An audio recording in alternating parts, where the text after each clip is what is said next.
party girl central, completely rebellious, almost living a life that would take me to the edge of death. Try and deal with your grief as sober as possible. It's really easy to just be out every night, especially when you're 20, because that's expected. Yeah. And walking down the streets and just being livid with everyone for getting on with their lives.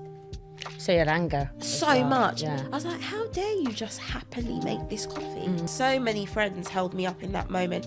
And so many parents or friends who were just like, you're a good girl going through a rough time and we're going to give you the space to do that. If I'm honest with you, I've only really been able to unpack it with a therapist in the last 3.5 years.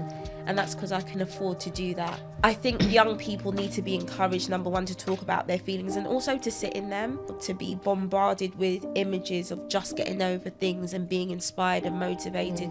It's not the time to like feel that pressure.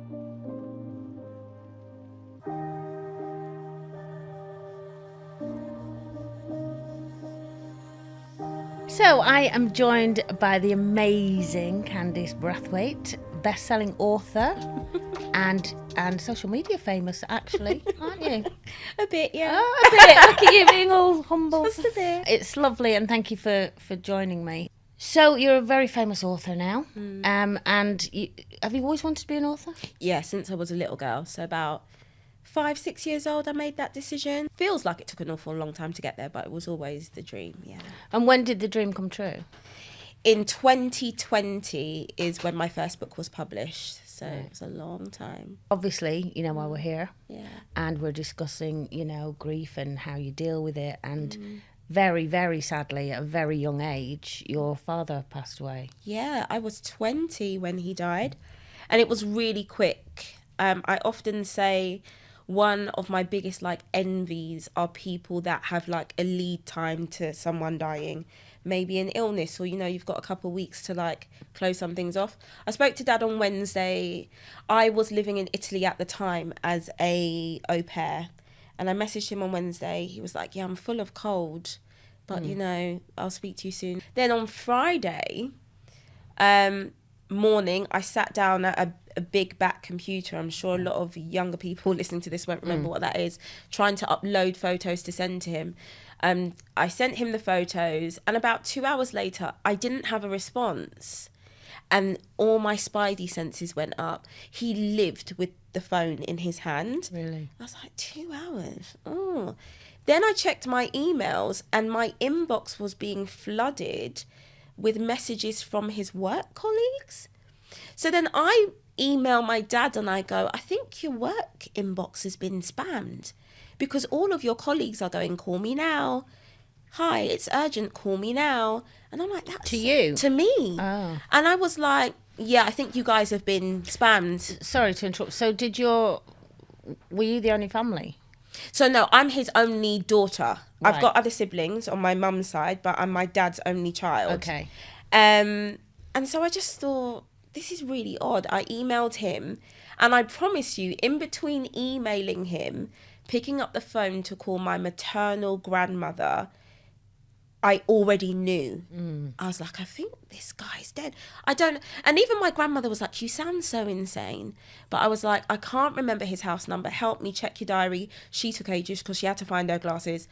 I put the phone down on her, call his house number, and it's engaged.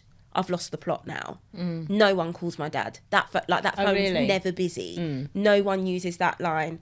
10 minutes later, my maternal nan calls me back and she's like, she can't even get the words out. And I was like, I knew it. I just knew. I couldn't verbalize how I knew, but I knew. Anyway, long story short, he had the flu and it just got really bad. No. And that day he was meant to go to a football match. And before he stopped in at the match, he stopped in at A&E because he felt so unwell. He went into cardiac arrest in the A&E in the waiting room. And then they pulled him into a bay and he died like 3 minutes later. Just from the flu? From the flu. Flu turned into pneumonia. And I think he just didn't realise how sick he was. He was 46. Wow. So not only a death very young for him and you, but shocking.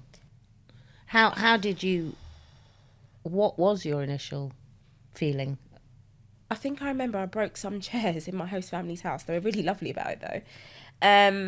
I felt really alone because I'm just like newly turned 20. Wow. And like no one around me has any concept of what I'm feeling or discussing. Also, on my mum's side, both her parents are still alive. So I can't even look at my other surviving parent and be like, help me. She can to a degree, but she doesn't actually know what I'm going through. Did you go straight home? I went straight home. And I remember my host dad, I used to call him host dad, he like paid for my flight and gave me spending money because my dad was gonna send me the ticket money home. Oh. And he was, do you know what I mean? And so my host family sorted that all out. And it just knocked the wind out of me. Prior to that, all I knew about death was we had a friend at school, she was murdered, bless her. And obviously there were like elder family members, but I recently heard someone say the front row at a funeral hits different. Yes. And when I heard that really encompasses how you second, third row back, you know, you feel it like you're maybe a friend or a second or third cousin. If you're on the front row, it's a different kind of experience. Because when you go to, and even to a degree of an older relative, as sad as it is, they've had a long, incredible life, you know, and there's that realisation of, you know, I hope I live that long, or I hope I have a great life. When it's sudden and it's young and it's a shock, you can't even describe that, I don't think, that feeling. My sister-in-law died when she was 26 and I was 26, it was a week between us. And I've said loads of times in the past, that particular death affected me the most out of all deaths I've gone through. Yeah. Like your dad, she was fine on Tuesday and dead on Saturday. And it's kind of, I still haven't got over that shock, really.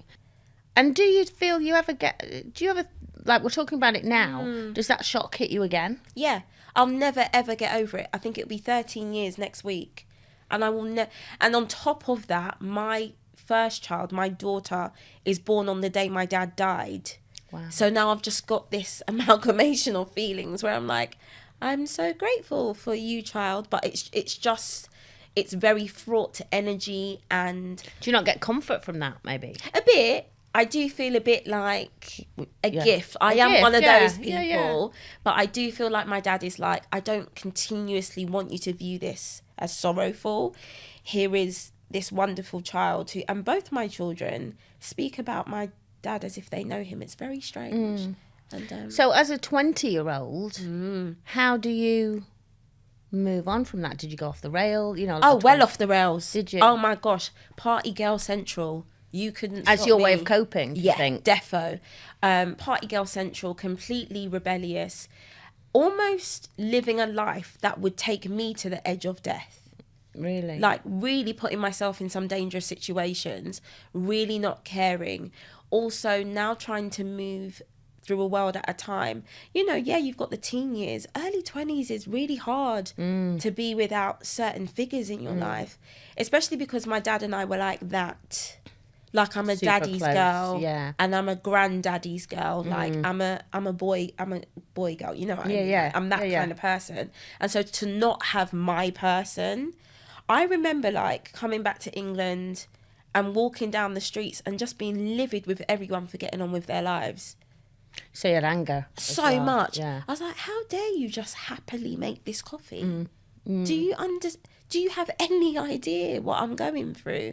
And to make matters worse for me, and I'm trying to get more comfortable talking about this publicly, because the more I do, I realise there are many people like me.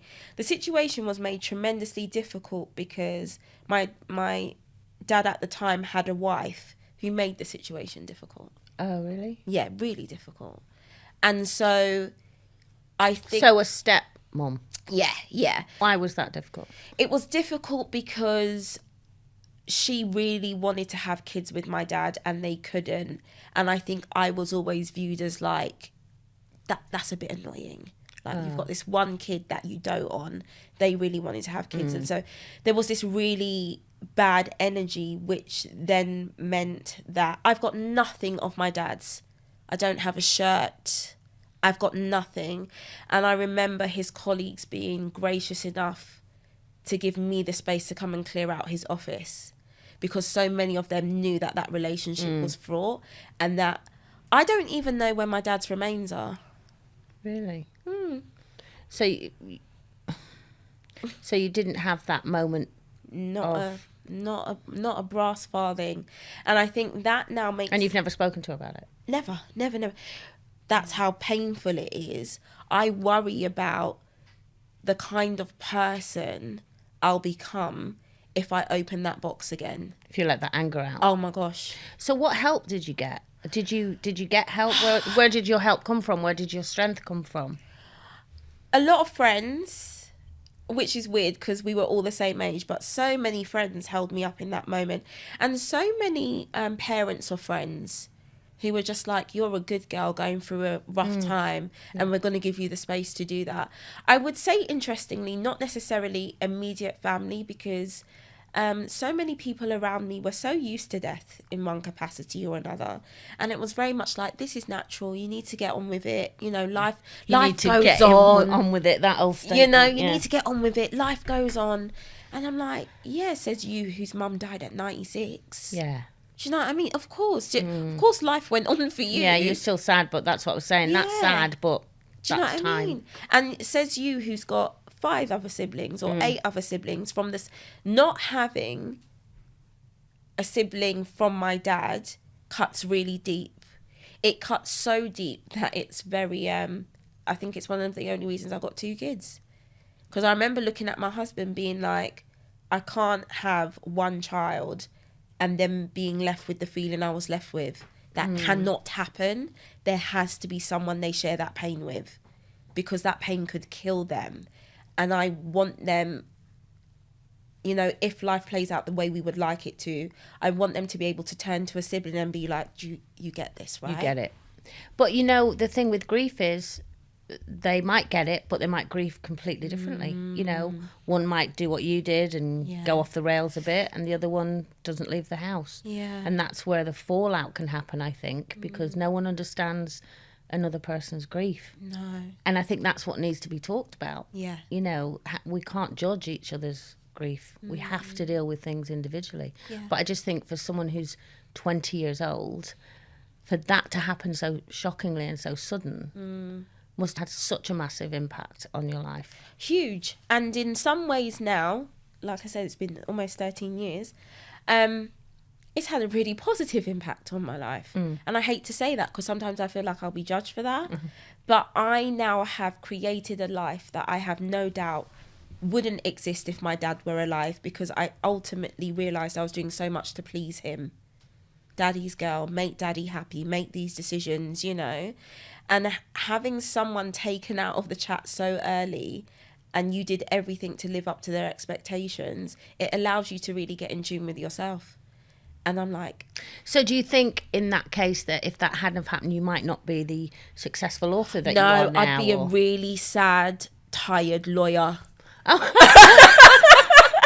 I know for a fact. I'd be sad, tired, rich, and really unfulfilled. I know that deeply. And so not having him around made me do that. But it's still been hard. Yeah. It's been really hard. Because in some ways I've had to parent myself. Yeah, which is so hard. So hard. And then also, did you not think of having counselling or therapy, or were you offered it even? I think I waited 19 months for 4 sessions. It was really not great. And if I'm honest with you, I've only really been able to unpack it with a therapist in the last 3.5 years. And that's because I can afford to do that on my own now. And it's made such a difference. Such a difference that I'm like, gosh, if only this was available to me in those early days, maybe I wouldn't have gone off the rails so much. But I literally just had to package it up and carry on. And what would you say to, a young person now listening at this moment who's just gone through that, or what advice could you give them? Because obviously they take it from you because you know exactly how they're feeling. Life gets so good, and you have to trust that and allow yourself to go through. For me, it's been the hardest thing I've ever dealt with. You have to trust that you're going to come out the other side. And I can't sit here and lie. You'll always hit just 99.9% of happiness. Yeah. or you know, Yeah. that 0.1 has been taken away forever. I'm not gonna lie to you, but the 99.9 is so worth seeing it through. I've had such a good time, and I've had times now where I can actually like cry laughing thinking about his reaction to something, Yeah. or him like giving me So advice. the 1% of the that sadness kind of thing that you hold, but has turned around to wonderful memories Wonderful memories, and just like me also feeling that I can consult him at any time. That's the way I think of death. I know it's not for everyone, or like something's not going quite right, I'm like, Dad, fix it. I was your only kid. You ain't got nothing else to do up there but drink heavenly beer and fix my life. Sort it out. Like, I'm like, get busy. So yeah, but I think young people need to be encouraged, number one, to talk about their feelings and also to sit in them, because I lost my dad just as social media was creeping in. I think now to be bombarded with images of just getting over things and being inspired and motivated, it's not the time to like feel that pressure. You do get to have those days, weeks of you just wallowing. It's needed, because I think if you delay the wallowing, it's going to catch up with you sooner or later. Yeah. Did you find that at 20 some of your friends almost felt guilty that they Oh yeah, it broke down a lot of friendships actually. I was going to say, did it affect friendships, and what would your advice for that be now? Oh yeah, it affected a lot of friendships, because I just didn't want to go out, or they knew that there'd always be this sad moment, you know.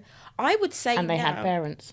you know, they had parents, and then they'd get really cheesed off at their parents, and I'd get cheesed off at them, because I'm like, yeah, but you've Just got, be lucky you've got parents. you know, you've got that. I would say that it taught me really early on which friendships are worth fighting for, especially when you're exhausted. You can't fight for every friendship. And also it taught me early on how like relationships, the best friendships are going to suffer from times of imbalance. And you've got to be ready to like be the one doing the heavy lifting, or be the one who's on your knees. And like, so maybe my friendship group went from 10 to 4. And out of the 4 now, say 3 of them are still very much in my life. What was the best thing for you when you went through that? What is it that someone did that you thought, that's all I need? Like, is it just someone holding your hand or saying, I'm here? I think his colleagues giving me that space to clear his office. Yeah. Giving me a literal thing, knowing that so much of the very traditional elements of death and grieving were taken away from me.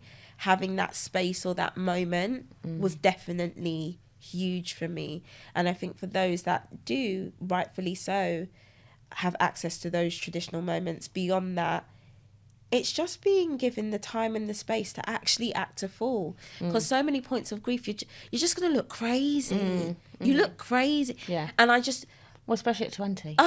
Just don't judge me for the crazy, because I don't really know what I'm doing. And what's so funny is none of you do either. So, you know. Yeah. Has it changed you? Has it made you a stronger person? More determined? Has it changed your outlook on life itself? Especially now being a parent. Okay, it's done many things. It's made me more forgiving of any hurt or hate I had in regards to my dad. I'm able now to see him as a person and a man separate to being a dad. And I'm seeing where I think he made mistakes, and where I think if we get the chance to iron things out, we're going to be there a while. But I'm respectful of that, and I'm not judging him so harshly. So there's that. It's also made me really death positive to the point of annoyance. I remember seeing him in his coffin, and, you know, everyone around us is crying and doing all the things. And I'm just fascinated with essentially this carcass, because I've walked into this room, and as I approach this box, I'm like, that's not my dad. That's not like... That is not like... I was just like, I couldn't even cry, because I was like, this is not my dad. I don't know what you've wheeled out here, but this ain't him. So better luck next time. And I remember like getting really into the coffin and like stroking his beard and being really annoyed at the job that was done to his body. And so over the years, it's made me like really, death positive is the word I'm looking for. If I could do anything else in my life, I'd love to be a mortician. Really? And I know that seeing my dad in that state opened that up, because I thought to myself, if I could wave a magic wand, I would never want someone's last visual to be what I've seen. If I could have a hand in making a loved one's body look as close to as possible, I'd love to do that. And so I subscribe to lots of funeral home YouTube channels, and then I think in some manifestation way, the house we just bought, my next door neighbour runs a funeral parlour. Really? So he's like, come round anytime, I'll tell you whatever. Wow. Yeah. Wow, it's funny how his death led to so many different routes and paths. Yeah. And it's made me the only one in my friendship group currently to be like, where's your will? What's the plan? Where are the kids going? And all my friends are like, Candice, knock it off. I'm like, you've got no idea. Like, I feel like I'm shouting all the time. Yeah. I'm like, you've got no idea. So that would be your advice to people? Absolutely. Don't wait until get it ready, happens. get ready. You know, the way you'd prepare for like your 50th birthday, get ready. You never know when the bus is coming. Yeah. Is your bus pass in order, you know? Yeah. And also, one thing I did watch my dad's wife go through is just be so confused. I remember like turning up at their house and her not knowing the passwords to certain things. And My sister had that problem. and I say to my husband all the time, and we're actually in the process of doing it right now. So I'm so happy to be having this conversation with you now, where we're setting up a death file, one in pen and paper and one on the computer, because my husband manages all of that stuff. Not because we're like sexist or anything, but just because I can't bother to remember. And I said to him, if you pop it, the You haven't got a last clue. thing I want is to be like, who's the energy provider? Because I will be like, what's the code for this? And I just want a file that in the midst of all this hurt and pain, I can slide it across the table to a mate and be like, this is it. And also because there's nothing nice, is there? There's nothing nice about losing someone. Whatever age, however it happened, there's nothing nice when you love that person. But the trauma afterwards, if that hasn't been sorted out, can add tenfold to the grief. The grief, and also the time. I'm watching friends and colleagues who have recently lost husbands, and it's like taking 18 months to get in contact with this person, or, you know, get their name off of that. And I'm just like, gosh, I just wish we saw it as the norm to get our affair. And when I say affairs, it doesn't even mean that you need to be like a gazillionaire and give everyone this money, but like, what's this passcode and what does this mean is so helpful. The thing that I think about when I hear your story, because I think of me at 20 as well, you know, when you're older and you lose someone, or you know somebody that's lost someone, you find it hard even as a grown, mature adult to know what to say, you know, how to console someone. At 20... Yeah. That must be... Did you have resentment almost that your friends still had parents? And did they move away from you maybe because they felt guilty that they... There was definitely some resentment there on all ends. I think some of my friends felt... This feels harsh to say. I think it got to a point where some of my friends felt I was overdoing it. Or like, oh, it's been 6 months now, wrap Get it over up. it, yeah. It's been 8 months now, come out for a drink. Or we don't know if these are the drinks where she's going to burst into tears. I will say this, though. There were 2 friends who came to the funeral with me. And I've got to give credit to them because they're 22. You know, we're all the same age.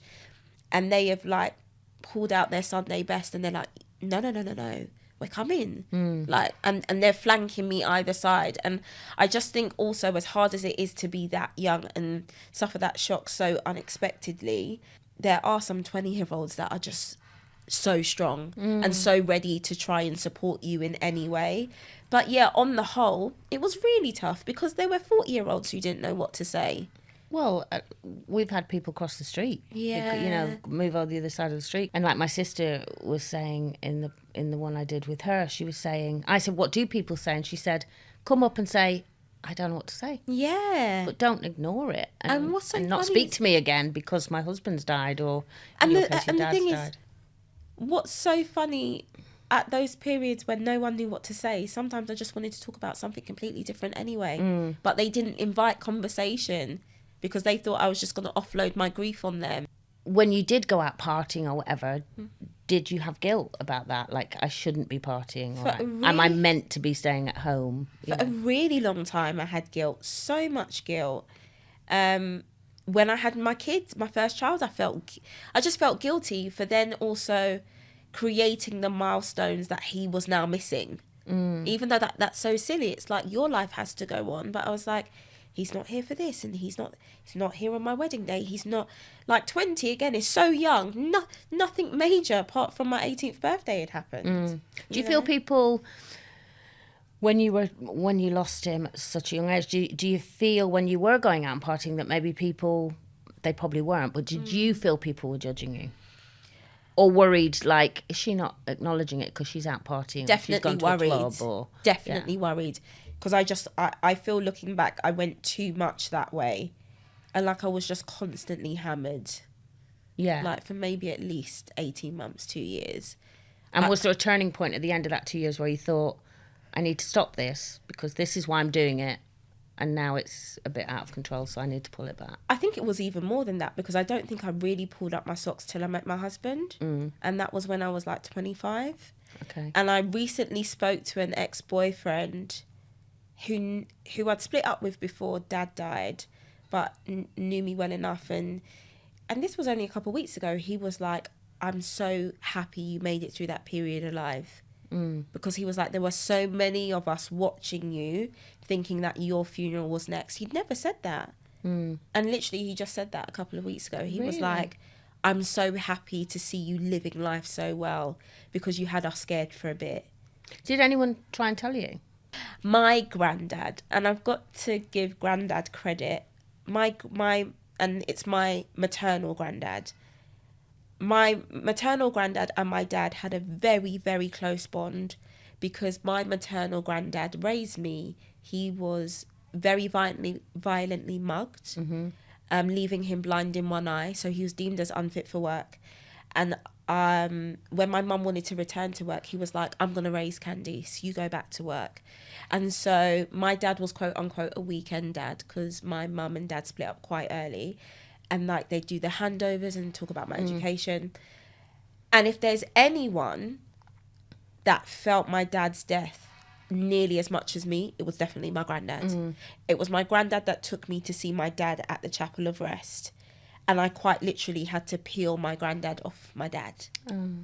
He was just like so broken. And he just kept telling my dad, don't worry, I've got this, don't worry, I've got her. Like, so he kept an eye on you when you were going off the rails a bit? Absolutely. I remember he'd come to the flat I was sharing with a mate at the time, and I was just always off my head. And his nickname for me was Booby. He was like, Booby, please come back to me. Like, you know, you can do it. I believe in you. If there was one solid champion I have till this day, it's my granddad. Well, it's fantastic to meet you. Thanks. I could sit here and actually chat for the rest of the night if you're free. And I know, I didn't know your dad, and I've never met you before, but I know as a parent, I would be so proud of everything you've become. That's what the tissues are for, because now I'm going to cry. Oh, please don't cry.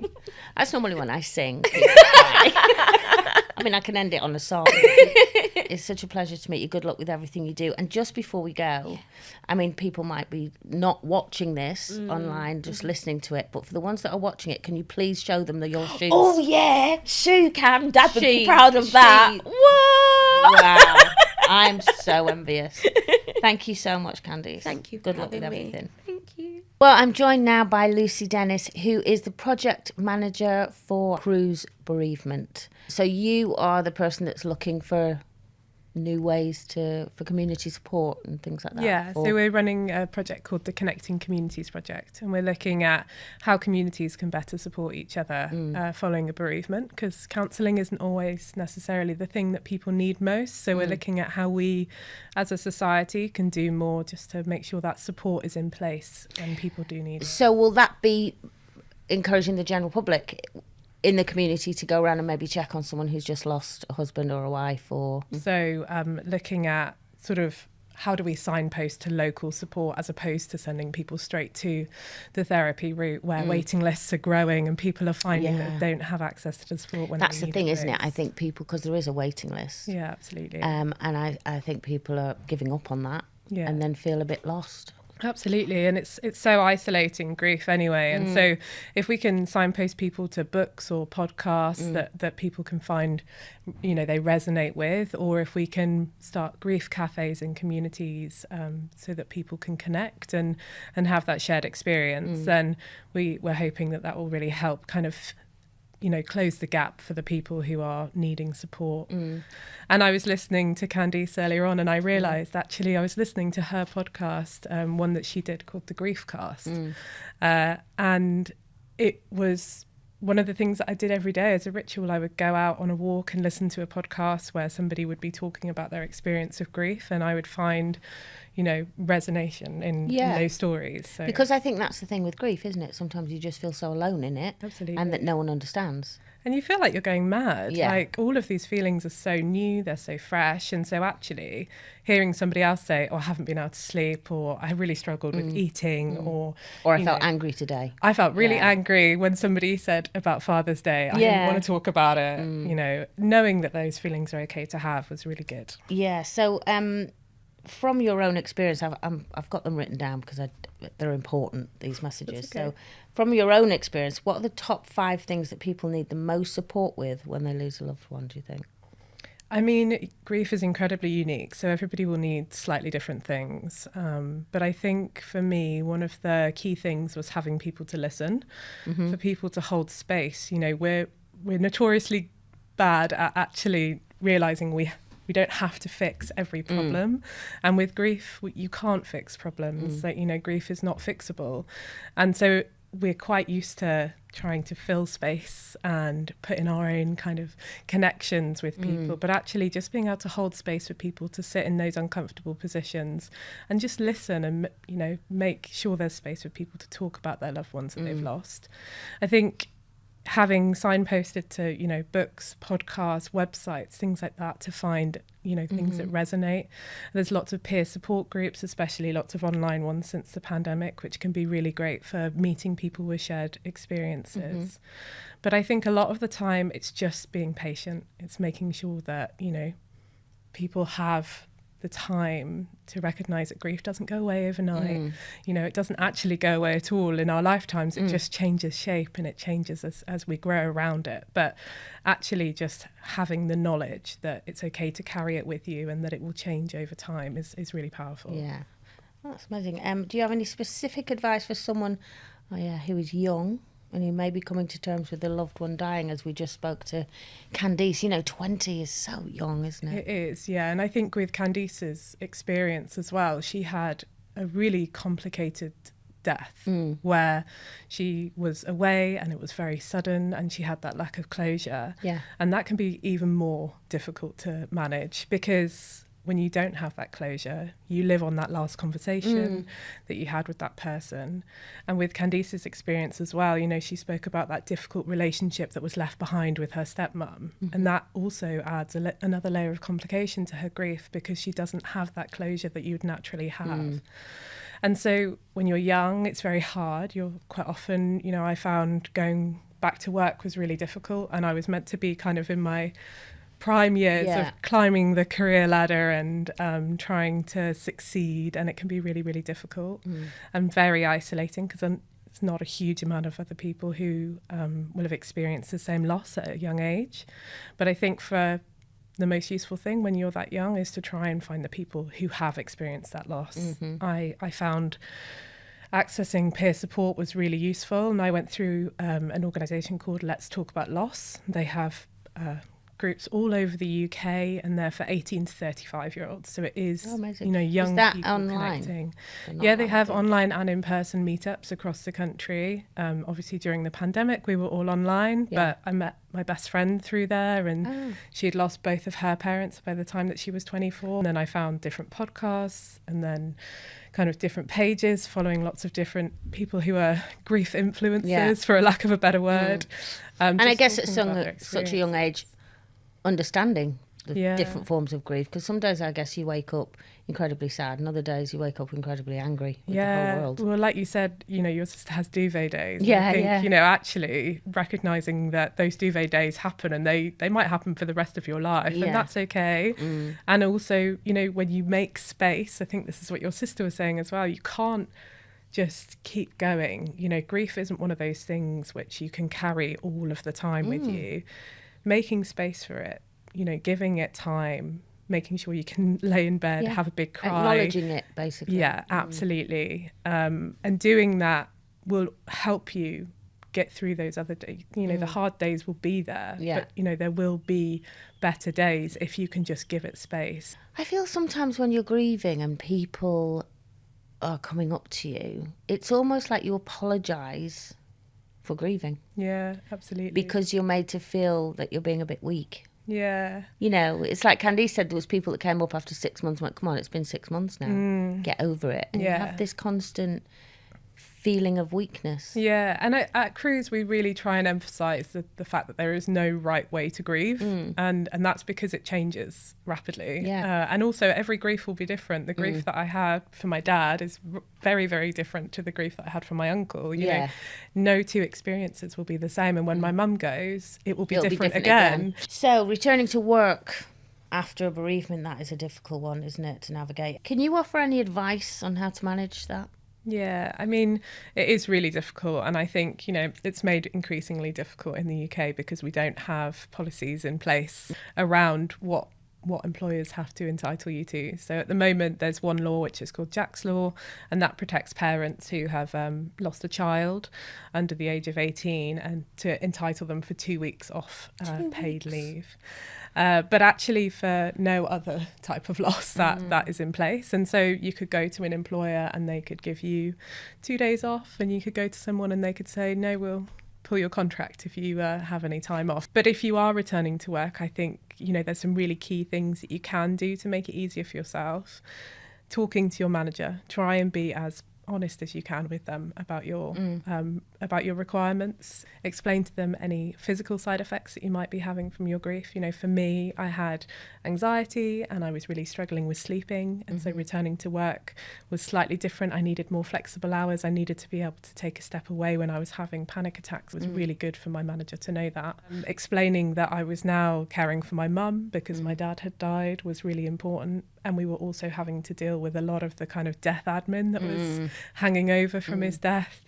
Although my dad was sick for a long time, he didn't sign his will and he didn't tidy up any of his accounts, and so we had all of the dramas of dealing with all of the death admin after he died, and that was a huge kind of preoccupying thing as well, that it was good for my manager to understand that sometimes I might have to take meetings in working hours. But the other really important thing was telling them when the anniversary was, telling them when his birthday is, because those are the times when it hits you again, that keep coming you could up. Break down at work. Absolutely. And around those times, I need more support at work. I need to be better supported when it's coming up to his anniversary, because you have brain fog and you're confused and you don't have the same capacity. We talk a lot at Cruise around capacity with grief, because when you're first bereaved, it feels like you have no capacity left. Everything is taken up by this grief.